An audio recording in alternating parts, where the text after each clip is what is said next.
Hello, everybody. Welcome to FRANK151. This is Trent. This is Neil, and we are with Mr. Kosha Dillz. How you doing, brother? As good as I can be.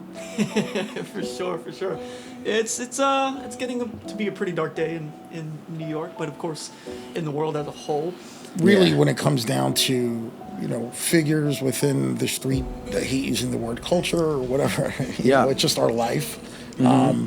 You're one of the more high-profile figures in that represents Judaism, that has a very pro stance and is very proud. Not that I'm not in pro, but as an editorial standpoint, we tend to try to be neutral and present everything from the eyes of the people that we speak to. Yeah. And we sort of felt like, with what's going on in Israel, you would be one of the guys that we wanted to reach out to and say, hey, what does it look like from your point of view? How has it been impacting you? Just fill us in on what your world became since this all began. So just like a quick insight. So I've been Kosha Dillz since 2005, right? I've always been into Jewish street culture because I come from street background, hustling, etc., addiction. So that was always sort of my brand of a character. I wanted to be like the Ray Liotta of the Goodfellas, the one Jewish guy amongst all the Italians, and like take a baseball bat to somebody, but also be like, sort of a smoother guy, and he has his quirks, right? Like when I think about, just my personal background, my name's Rami. So if you say Rami to somebody, they're gonna be like, oh, where are you from? Egypt? Lebanon? And then you say Israel, and then the entire conversation changes. This has been my history of life, right? So to grow up like that, especially from Israeli parents, and I was the first one born in New Jersey, then that switches to, I became Kosha Dillz in like 2005. So then everyone's like, oh, Kosha Dillz, that's a very Jewish thing. It's Jewish right away. Rami, you don't. You kind of be, you can kind of like blend somewhere in. Somewhere from that part of the world, but doesn't really say. Yeah, it doesn't say, and Ramis are from Jordan, Ramis are Palestinian, Ramis are Egyptian, Ramis are Lebanese, Ramin is from Iran. So now, like, in the search to find me as my inner, as I get older, this has been a recent thing. And just to jump into what happened, I went to do a festival called the Thop Fest, THOP Festival, with like Joel Santana and Immoral Technique and Planet Asia and just a lot of underground rappers, you know what I mean? Curtis King. It was in Ontario, and that was the day when I took off that everything started coming in. You're like, yo, something happened, and at that point there was 100 people dead, and it just kept getting worse and worse and worse. And then I was supposed to be at a show today in Israel, in Tel Aviv. We were supposed to do a hip hop sulha. It was with a Palestinian artist named Saz. This guy, Segol 59, he's a very legendary underground Israeli rapper. And you were supposed to be there today? Today, yeah. I was gonna fly Sunday. I had to show my boy Eris Safar. He just wrote a book. He's a DJ. He DJs under D1, H2 and this is something he's been doing forever. We've always been on like the coexistence thing. Let's work, Israelis, Palestinians. We're not screaming for joy doing it, right? I mean, it's something that's very difficult to do. But there's a greater good here. There's a greater good. That's the thing with, being in a democracy, right? That we have the ability to say, hey, we want to work with Palestinians and not get in trouble for it. Other people don't have the same leisure. You're coming from a background where your family is at risk for you wanting to just do shows with us and just be kind, you know what I mean? And that's something that's happening definitely now. So right now, I'm sort of stepping into the role of being the guy that's elevating voices. Like I was just telling you, I got to know the guy was at the rave. One of my people that follows me, a fan of mine. I think he was supposed to be. He might even be in one of my music videos. I just posted it. He saw every dead body, everyone slaughtered. They shot at his car 3 times. One this way, U-turn, shot, boom, shot. And like, what's the craziest shit that has happened to you at a music festival? You know what I'm saying? I've been to Coachella. I've been to all. It's nothing. Maybe a fight or nothing. You know what I'm saying? Even beyond just a festival, you're talking about insanity. 260 people were massacred and slaughtered. And for me to think about the whataboutism of so many people in the industry, street culture, Instagram, influencer, New York shit, like, respectfully, everyone needs to suck the biggest dick ever. And it's like, fuck it. Facts. For me, it's Israel time. Like, when you see me, you fucking know what time it is. But it's been that time for me all along. And this is the thing. When I see what happens now, it's not that I'm surprised. It's I always knew, and I'm so sad that I was right. Right. I always knew, and I'm sad that it was right. I need you to understand, because my whole family died in the Holocaust. My grandfather's entire family was slaughtered. My father's family was slaughtered.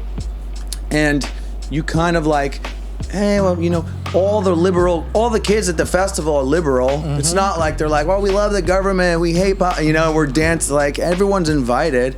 Most of the people were from other countries. People don't know that, right? And it's like, I'll just be an honest person. I just went to Australia. I mean, not Australia, I went to New Zealand, and I didn't know about Maori culture, like native indigenous culture. And the other day was Indigenous Peoples Day, right? Right. So people don't understand. Multiple people are indigenous to different regions, and you're going there and I'm like, damn, dude, like I'm dumb, like I don't know, because I was never invested in it. But for Jews, Judea, where the word, you know, where Jews come from, even you said Judaism, I don't even like to say Judaism because I don't consider myself a religion person. I'm just I don't go to synagogue. Right. You know what I'm saying? Jews, it's in my blood. You know what I'm saying? Jew's a Jew. That's an expression, right? And what we deal with now in our culture here is that everyone's Jewish, or he's too Jewish, or he's too. I'm Israeli. Certain people are Palestinian. This is an Israeli-Palestinian issue. Why the fuck are you from another place, you've never been there, and you're commenting on our shit for your inflammatory media clicks and gains, right? It's like what news sites do. Swedish news reports on the world news, you know, and everyone clicks on it, right? Because it's like this rush, right? And so for me, I know how connected I am because I'm getting stories from people that are surviving. Everyone I know, every single person I know knows someone who's died. My mom's friend's granddaughter kidnapped. My friend today, journalist. I went to go interview the mother, but she said the person already died. Like her person didn't survive. I got a message today from, you know, my other friend. She just came from a funeral. So and you're getting like a stream of information that's firsthand coming from there. So this isn't you going on social. This is I don't have people. to. Okay. I mean, you're going, but like I don't have to go. We don't have to go on. And that's the, like, you know, when you're like I got this, you know. And other people are like, there's no rules, right, to how to like react to trauma. No. And everybody reacts to trauma differently. Yeah. But there's a general understanding when it involves you kidnapping and killing women and all this shit, bro. I don't give a fuck where you're from. It's just wrong. Yeah. And when tragedy happens, this is a thing that our culture now tries to do, is everyone wants to show some proximity or some point of view or consider them to be important. And listen, on a normal day, you are important, and I want to let anyone know listening that you are an important person, and I'm a cool guy. But right now, I'm just trying to slide into my position and play that position and elevate the voices so people know that we're documenting a point in history right now that will never be forgotten. And there are multiple ways to elevate voices and tell stories, and that is my specific job while I'm on Earth right now, and that's what I'm gonna do. Well, and I don't want to like veer from that in any way. Music, you know what I mean? And Norsh, personally, bro, it's like for us, it's if it ain't real, it's not us. Yeah. But in retrospect, as we're leaning into it, there aren't a lot of people within what we call this culture that have the unique point of view as you did. Like you said, bro, since 2005, you've adapted this personality as an artist, right? But it had its anchor, and again, like I don't want to get into the subculture of Judaism, Israeli, blah, blah, blah. Right. But at the end of the day, you're representing a very small. People forget how small of a population Jews, and that's what we use the term, are. How does it feel right now? Where honestly, like that's how we felt. It's like, bro, you know, whose voice do we want to hear in this thing? And you were the first voice for like Dillz, because Dillz been doing this shit for years, good or bad. Right. He took the good and the bad. But right now, the whole world's watching. And, you know, I agree with you. Like, I love when people post, I stand with you. But I'm like, great, that's just some internet shit. You're out there now. You're going to the protest. You're getting people engaged. What has it been like for you to move through this right now? And how do you see yourself moving forward? Yeah, like, I know Killer Mike has a great thing. He's like, organize, strategize, I want to say maybe empathize. I'm not sure, Mike, but I think he kept saying organize. And I kept saying organize because I'm a completely unorganized guy.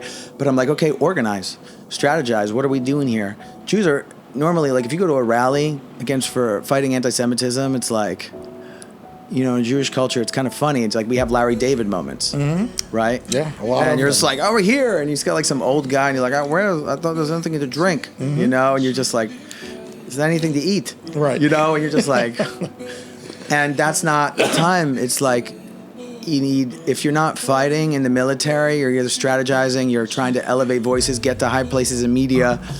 Listen, I'm all wilding out, right? I was just at the BET Awards. It's coming. The BET Awards are today, but we shot it last week. Right. And it's like I'm on the you know, it's just the world has drastically changed. I mean, I'm not gonna. This is an opportunity for me. I'm like, okay, Wild and Out's a black television show. How do I bridge these cultures together? How do I get in front of more people to tell because my story is direct from the source. It's not me, philosopher. I'm not. There are people that are great historians that could tell you certain things, and I could tell you a certain level of history and show you the content. But my thing is, I don't have to do that because history isn't important in the middle of a massacre where they beheaded babies. You know what I'm saying? And here we fight. I marched with BLM. I got arrested at a BLM rally. I've been to so many of them. Right. March for Ukraine. Go to, you know, for women's everything. I'm just like I'm a supporter. Like if I fuck with it, I do it. You know, I'm You're honest. down for the cause if you rock with someone. And it's exactly. And I'm not even an activist. I just show love. I'm trying to show love. You know what I mean, to the people who deserve it. Because I would just hope that people would do it for me. And I'm just, hello, are you out there? Is anyone going to call me? Is anyone going to text? Is anyone going to text anyone else? I texted all my Palestinian friends to ask them how their family was doing. I didn't wait. You know what I'm saying? Because I actually have Palestinian friends. You're allowed to say the words Israel and Palestine. They're not the IMP. You don't have to go around the Middle East conflict. And that's the, like, my brother would call it shit, the pussification of America. Yep. Where everyone is so scared that even in the world getting a fucking massacre, right? Because all we were doing before was doing the writer's strike and the actor's strike. And we're all, I gotta get back on TV and get you guys back on TV. And now, you know, crickets, right? Because you're afraid. And I respect people being afraid. I'm afraid too. But it's so much easier to lean into the fear, to go forward. And this isn't anything in your life. Lean into the fear. Do it. Do it. Say what you have to say, right? And especially if you know your purpose, right? And I know my purpose right now is this. Is just trying to elevate the voices, be a voice. Music's easy. Music will do it. Music comes out. That was just a vehicle to connect with people. Right? But there's nothing really else to say, but you know, that's where I'm at with it, and just I'm not here to open up the books of history lessons of who's right. Every relative of mine has fought in every war of Israel, so that's why, like, I'm Israeli. So people say, "Oh, it's right." Here you go. You know what I'm saying? Like, I have a Mets uniform on. You think I'm on the fucking Yankees? Right. I'm not. You know what I'm saying? And it's like, with all due respect, I still care about the other team. Yeah. Of course I say, but because I'm a human, and that's what we're dealing. We're dealing with humanity. We're not dealing with politics right now. And for me, if everyone else wants to join into that party, that's cool, but that's not my position. You see what I'm saying? Yeah. And look, I think a lot of people forget or don't know that as there's rockets being fired at Israel, there are 2 million Arabs that live there.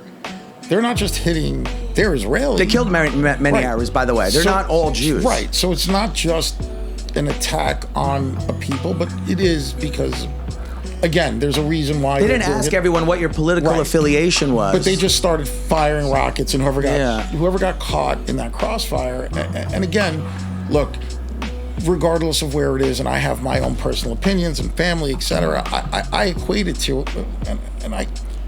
and I've been very cautious about, you know, just getting into it, but I try to explain to people, like, what would we do here if one day a bunch of dudes drove across the border into Arizona and just started shooting and kidnapping people? What would the world expect?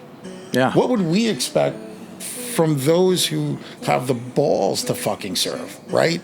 It's easy for a lot of people, and again, I'm one of those people that benefits the privilege of other people. Well, going that's the and key doing word, it. privilege. Yeah. Right? That we're alive. You know? Everyone we know, kidnapped or slaughtered. This is the equivalent of like 25,000 people dying in America in a terrorist attack due to the amount of people in Israel. Yeah. So just imagine if another 9/11 happened in America, it would be the end of time for whoever did that. And this is happening over there. They killed 11 also American citizens, and it's just a bigger thing. But for me, I knew this because 2 years ago I was in the same thing. It just not that many people were killed. Right. That when I was living in Israel, bombs coming. What do? You go and take cover. Shelter, yeah. Yep. So this is like, my reality right now. I'm super emotional about it. I'm trying to be level-headed. But like I said, my job is to relate. This shit you're not going to find on the news. This is like coming from personal accounts. And I think if you look at some of the worst occurrences and massacres, attempted genocides of the world, you have to elevate those stories, right? And if they could have killed 5,000, they would have killed 5,000, and it's going to go up as well. So we're over 1,000. Remember, it's not over yet, right? Yeah, because so they've got to go door to door now, right? This becomes urban warfare, where they're literally going to have to go door to door. Find the people that were kidnapped. They've called up over 100,000 reserves. They're doing whatever they need to do to try to rectify the situation. 300,000. 300. Yeah. So it's like, where do you see, or do you see, how does this net out? Right, like, it's a complete atrocity for humanity. For both, it's already for us, it's already for them, and it's going to get worse. What we could do here is stop anti-Semitism within America, which has gone up over 450% since the war started online. Right? Yeah. People are like gas to Jews in Sydney Opera House. If you're watching, you see all those clips. But there's going to be tons of Islamophobia too. I'm not excusing. I know plenty of people. And if you ask Palestinians, they know plenty of people that are like, fuck Israel, fuck the Jews, kill them. You know what I'm saying? To deny that would be dumb, right? For me to deny that would just be lying. That's just ignorant. Because that does exist. Even within my own... And I have to distance myself because I am an upstanding member of society. Yep. I represent a larger vision of bringing. I do Solvay, I'm all about Black and Jewish collaborative. We were doing hip-hop soul tonight in Israel. We're supposed to do it. Hip-hop, Palestinians, and Israelis. Why can't all Palestinians do it? Because they will lose all their other work if they collaborate with us. Right. That's what I'm dealing with. But I've known this since 2005. You see what I'm saying? It's not changed, but now just because of social media, the world, it's so much amplified. Right. In the Holocaust, they didn't have social media. They didn't want anyone to know. People denied that this was happening. Oh, they still do to this day. And this is the thing. For a massacre to happen, no one could deny that this happened because I got the messages, right? You know what I mean? Yeah. No one could deny that anymore. And that is the only gift we have today, is that it'll never be forgotten, But one day we're going to have museums for this, for today and yesterday. And we're living in that moment now. And this is going to have an extra section in the Holocaust museums of New York, of all the Jewish museums. This is going to become a thing. It's especially saddening. here, right? Because New York has the largest population of Jews outside of Israel. Yes. Right? So this hits home for New York too, right? Like, there's a lot of people that have friends and family that, everyone does. Everyone. And to your point too, it isn't even, again, it's more so about, this was just a travesty, right? Even if you remove the political aspects of it and you just drill down in the simple facts, this is a difference between good and evil. Like, you remove the politics, you remove all the bullshit, this just comes down to good and evil. Well, and just to clarify, and there's a... And hold on, sorry. And that's, my point of view, and fuck everyone, I don't give a fuck what you think about it. Right. Yeah. There will be a lot of... there's a new trigger word. It's called context. You'll be seeing it used. Well, for context, anyone who uses that, immediate red flag. I don't want you guys to know that. If no one ever sees this interview out, I hope people. But what is it? Just for context, well. Yeah, there's no context. There's no context here. So you can't talk about Palestinian freedom until you take Palestinians away out of a sentence from Hamas leadership. Because Hamas isn't leadership, it's a terrorist organization that overthrew the government in Gaza. So with that being said, we are as a global community, as a human community, the furthest away from any sort of deal of peace. So you need to take that out, and they need to be completely eliminated, and that whole mindset needs to be eliminated, and that's impossible because you can't kill an idea.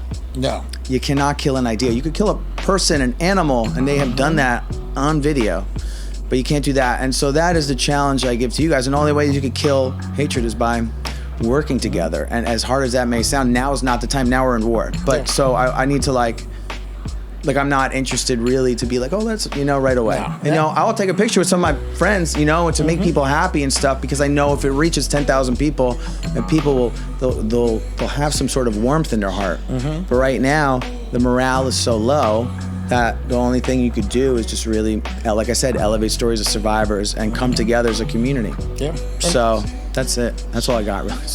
Well, that's a lot. Thank you. It's not all that's it.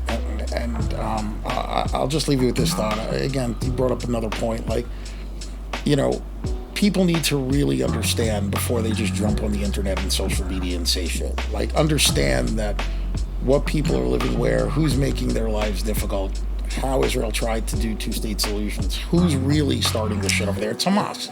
And it's a terrorist organization that's doing this shit, right? And this needs to just stop. And personally, I have a hard time controlling my temper when I'm seeing... Yeah, it's really difficult. It's difficult for me to watch this free Palestine, but then I take that step back and I'm like, bro, that's why I love this country. Because you know what? Everybody has a right to express their opinion. Yeah. Everyone. That's what it's built on. But at the end of the day, to your point of context, this isn't about context. This isn't an opinion. This is a fact. You got a bunch of bad motherfuckers that rolled into another country and just started killing women and children and taking hostages. And this shit's just, again, I thank you for coming on, because basically these guys know this would have been me just an hour of cursing and wanting fucking bloodshed. Well, I want to just give a shout out to some people. There are some really great people for reference. If you want, there's an Instagram account that I think please. Jewish Latina girl named Roots Metals, Roots Metals. I think Erez Safar, EREZSAFAR. If you guys DM me, I could send you more sources. I think, there's a lot of Jewish women that are extremely educated and have fact sheets and stuff for people to look if that's what you're interested in. This is a choose your own adventure. You could also, I read all Palestinian sources, I read all Israeli sources. I want to know. So this is an opportunity for you to come over here and get direct. I'd love to show it to you, because it's really up to another person. I can't control how you feel. Like I said, I try to stick with, instead of history lessons, my connection to the people, to the land. I'm a Jew. I'm not in synagogue every day praying, but there are people that do that. There's, like I said, it's a choose your own adventure right now in surviving this trauma. But as you could tell, the last thing I'll just say this, and I think this is really important. Social media is our biggest drug. Okay? And I've been drug free for 19 years. And I know for a fact during the Ukraine-Russia war, when you posted something, your views went all the way up. And when you get 1,000 views on a story, oh man, I got 1,000 views on a story. Yep. And you start chasing that shit. You start chasing that. And I posted something and I'm like, oh my dude, this is the largest amount of influx on it. And this totally triggers young kids to comment, to get the likes, to get all that. And that's the society we're living in. We're fighting an online war. If we're not on the front lines, we're online. I heard someone say that. This girl named Roz Rothstein from Stand With Us, this advocacy group. And I thought it was one of the most amazing lines, because people are putting out information with the hopes of getting likes and followers and creating these own sub-communities. Stick to what you are doing, stay in your lane, and it's okay to stay out of it, but if you refuse to get educated on it in today's world, when you know it moves you, I have all the sources to send you on great places to go, and you could ask me, and you could see the stuff I do. It's usually what I'm putting out. I'm focused on what I'm putting out to make other people get through the worst time of humanity. And that's what I'm doing. I'm 42 years old. This is what God got me on this planet for right now. Right. Nothing else. You know what I'm saying? So I just say, I'm Yisrael Chai. That's what I say. It's like my heart is with my people, but my heart is with all people, all innocent people, civilians. It is fucking horrible what is happening to all the people of Gaza due to the fact that they've been led down that road by a group that they didn't elect to be in there necessarily. Not everyone elected them, and neither did most Israelis did not elect our government in there either. But you know, anyways, so that's it, man. Thank you so much for having me on and letting me chat with you guys. Our pleasure.